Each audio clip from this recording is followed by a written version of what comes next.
사순절 제2주를 맞이하여 예배드리는 사랑하는 성도들과 가정들 위해 우리 주님의 십자가의 크신 은총과 사랑에 함께 하시기를 간절히 기원합니다. 주님의 십자가 사랑을 묵상하는 사순절입니다. 자연도 십자가 사랑을 아는 듯합니다. 겨우내 찬바람, 눈보라 속 꽁꽁 언 땅을 견디고 이기고 또 이제 마른 가지에서 새순을 내고 찬 땅에서 새싹을 내며 새 봄, 새 생명의 신비를 드러내고 있습니다. 자연은 기특하게 소리 없이 새 생명의 신비를 드러내는데 자기 고집, 자기 생각, 자기 의로 시끄럽고 소란스러운 세상과 우리들을 보며 많이 부끄럽게 느껴지는 새봄인 것 같습니다. 사순절을 맞이하며 십자가 사랑을 베푸신 주님을 예배하는 성도 여러분, 바라기는 견디고 이기며 다시 새 생명을 내는 자연처럼 십자가 사랑으로 구원받은 우리도 어려운 시간, 아픈 시간 속에서도 주님의 십자가를 의지하여 견디고 이기며 주님의 새 생명을 누리고 나누는 복된 성도들의 삶이 되기를 주님의 이름으로 간절히 축복합니다.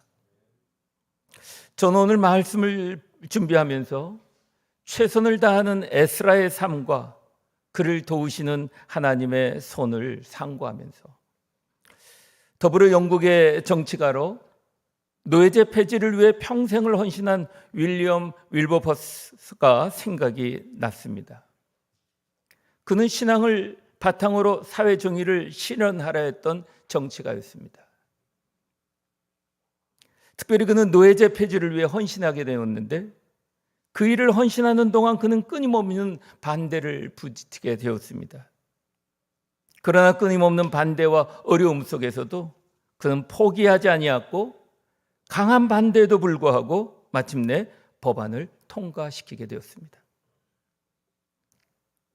하나님의 뜻을 위해 부르심을 받았고 오랜 시간 동안 헌신하며 변화를 이끌어낸 그는 하나님께서 맡기신 일이라고 믿고 신실하게 그 일에 헌신한 그에게 불가능해 보이는 일을 이뤄내도록 하나님의 손이 그를 도우셨던 것입니다. 그렇습니다. 우리 성공하기 위해 필요한 여러 조건들이 있습니다. 세상은 일반적으로 학벌, 재력, 인맥 등을 중요하게 여깁니다. 아마 자녀들에게 공부하라고 권하고 교육열에 불타는 것도 또 열심히 벌어 잘 살기를 바라는 것도 힘 있는 사람 많이 알아 도움받고 싶어 하는 것도 이런 이유가 있을 것입니다.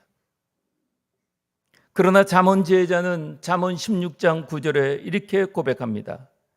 사람이 마음으로 자기 길을 계획할지라도 그의 걸음을 인도하시는 이는 여호와시니라 라고 고백했습니다. 성경은 하나님의 손이 함께 하심이 가장 중요한 요건이라고 말하고 있는 것입니다. 오늘 본문의 에스라가 바로 하나님의 도우심의 손길 속에서 이스라엘 백성들의 2차 귀환을 이끌고 재건된 성전에서 말씀의 부흥을 이루는 일들을 감당하게 되었습니다. 왜냐하면 국권을 잃고 포로로 끌려왔던 이스라엘 백성들이 예루살렘으로 돌아와 성벽과 성전을 건축하고 하나님의 말씀을 배울 수 있었다는 것과 함께 특별히 오늘 본문에서 하나님을 알지 못하는 이방의 왕까지 사용하셔서 이 놀라운 일을 이루신 것은 도우시는 하나님의 손길이었 때문이라고 고백하고 있는 것입니다. 그렇습니다. 에스라의 인도하에 이루어진 2차 귀환은 아닥사스다 왕의 전적인 지원으로 이루어졌음을 오늘 본문의 왕의 조서에서 우리는 확인할 수가 있습니다. 그리고 이에 대하여 에스라는 27절과 28절에서 이 모든 일을 가능케 하신 하나님께 감사와 찬양을 드리고 있는 것을 보면서 우리는 도우시는 하나님의 손길을 다시 한번 깨닫게 되는 것입니다. 먼저 이방인 왕을 통하여 일하신 하나님을 보십시오. 아닥사스다 왕은 조서를 내립니다. 오늘 본문이 시작되는 첫무리 11절에 에스라를 완전한 학자 겸 제사장이라 칭하고 있습니다. 또 수치인이 에스라임을 밝히고 있습니다. 에스라에게 아닥사스다 왕이 내린 조서라고 분명히 밝히고 있습니다. 왕이 에스라를 완전한 학자 겸 제사장이라고 하면서 그에게 특별한 조서를 내린다고 하는 것은 에스라가 이방인 왕에도 인정받을 정도로 정말 생활신앙을 하였기 때문임을 알 수 있게 되는 것입니다. 그가 말씀을 잘 아는 사람일지라도 그의 삶이 모본이 되지 않는다면 오히려 웃음을 당하고 천대받을 수도 있는 것입니다. 우리 주변에서 내 집안 내세우고 학벌 내세우고 아는 것을 내세우는데 영 삶의 본이 되지 않아 그가 얻은 포지션이나 라이센스가 전혀 부럽거나 더더욱 존경스럽지 않고 차라리 말이나 하지 말지라는 생각이 들 때가 있지 않습니까? 그러나 에스라는 전혀 그렇지 않았습니다. 이에 대하여 이미 앞에 10절에서 에스라가 본토 예루살렘에 가고자 하였던 목적이 오직 백성들에게 말씀을 가르치기 위해서였기 때문에 그는 더욱더 말씀을 연구하게 되었습니다. 연구에 그친 것만이 아니라 말씀과 삶을 일치시키려고 말씀을 준행하였다라고 밝히고 있습니다. 하나님을 모르는 이방인이 그에게 특별한 조서를 내릴 만큼 그의 신앙 인격을 존중하였다는 것입니다. 때문에 에스라를 예루살렘으로 귀환하도록 허락하였을 뿐만 아니라 하나님의 일을 원활하게 진행되도록 권한까지도 부여해 주고 있음을 보게 됩니다. 왕이 그에게 허락한 권한을 보십시오. 13절에 보면 에스라와 같이 뜻을 하는 사람들, 특별히 성전의 예배를 도울 레위인들과 함께 가도록 허락해 줍니다. 또 14절에서는 에스라를 예루살렘의 형편을 살피기 위하여 페르시아의 왕과 관리들로부터 그를 파송하는 것이라고 밝혀주고 있습니다. 여기서 예루살렘의 형편을 살피기 위함이라고 하는 것은 추측컨대 에스라는 본토로부터 이미 아마 이스라엘 백성들이 말씀을 잘 지키지 못하고 영적으로 어두운 상태라는 심상치 않은 소식을 들었던 것 같습니다. 그런데 이런 안타까운 상황 속에서 본국의 형편을 알기 때문에 에스라는 왕에게 귀환을 요청한 것 같고 왕은 그 요청을 허락하였던 것 같습니다. 그런데 놀라운 것은 이런 에스라의 요청에 귀환의 일만이 있었던 것이 아닙니다. 15절에 보면 왕과 자문관들이 은금을 가져가라고 말합니다. 17절에서는 아닥사스다 왕은 성전에서 예배가 회복될 수 있도록 재물을 구한 재정적 지원까지도 아끼지 않습니다. 또 20절에 보면 예배에 필요한 모든 것을 바사의 궁중 창고에서 다 가져가라고 말하고 있습니다. 그뿐만이 아닙니다.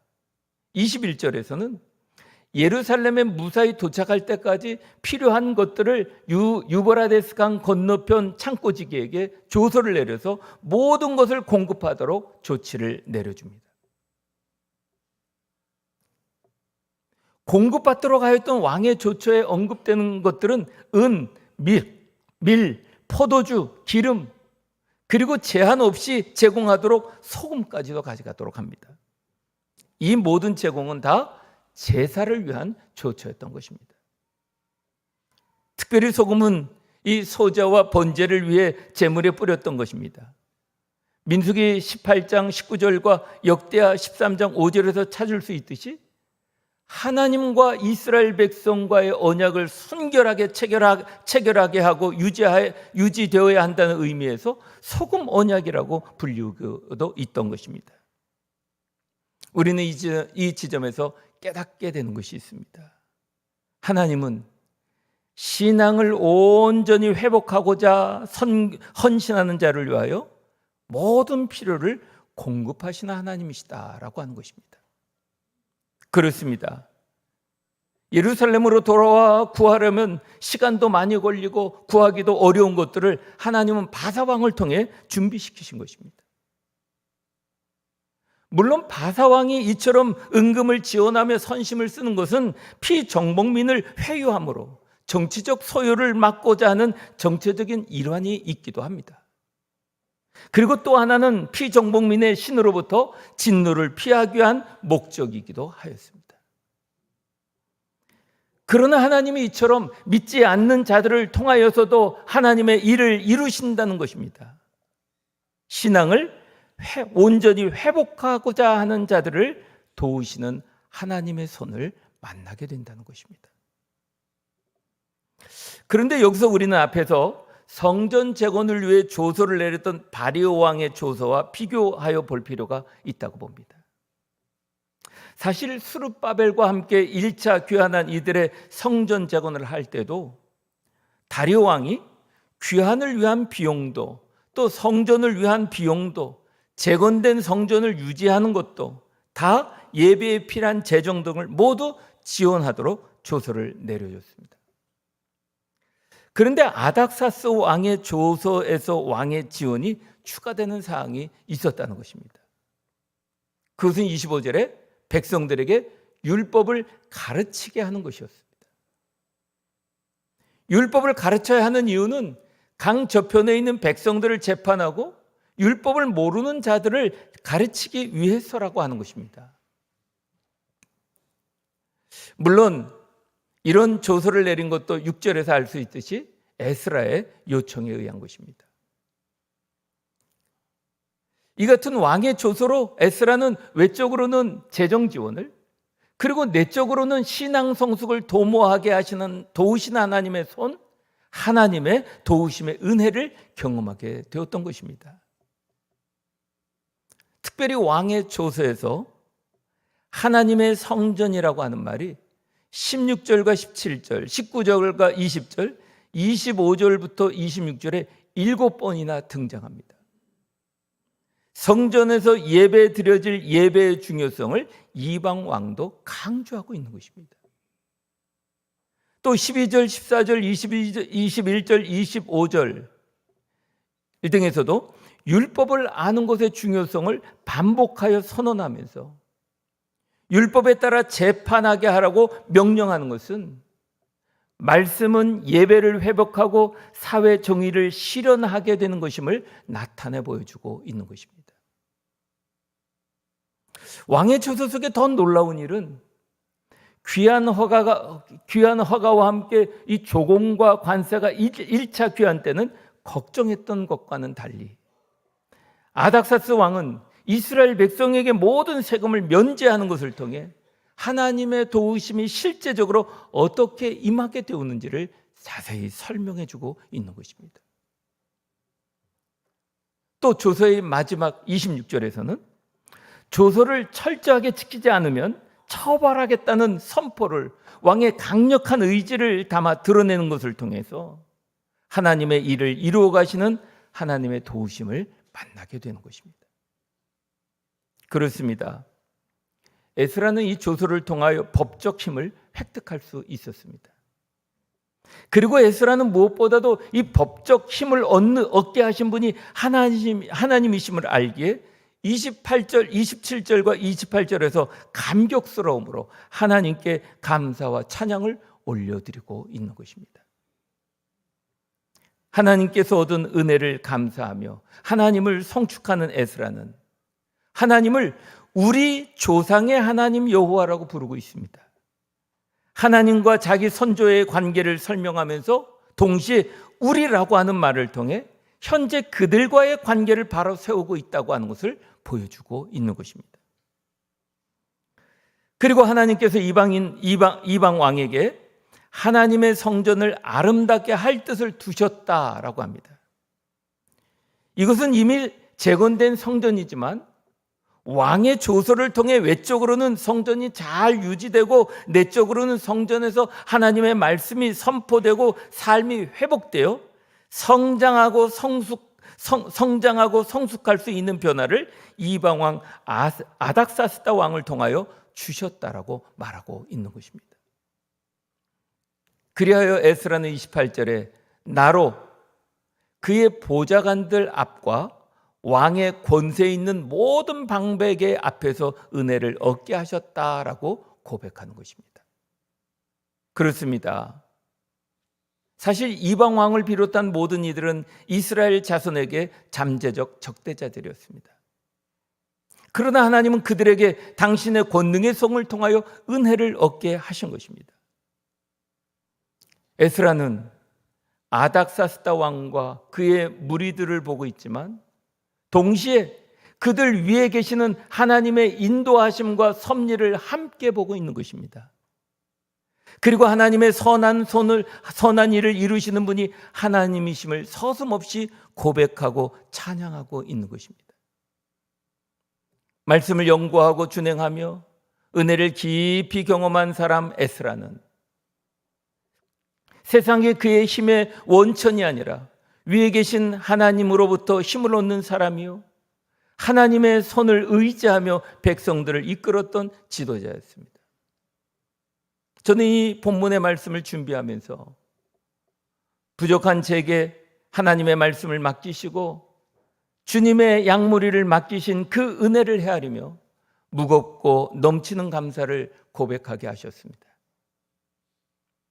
감사를 고백하는 가운데 새봄을 맞이하며 시작되는 이 사역들마다 자신의 능력과 힘을 의지하기보다 하나님의 은혜와 위로부터 주시는 지혜와 능력을 힘입어 사역하는 성도들을 보게 해주셨습니다.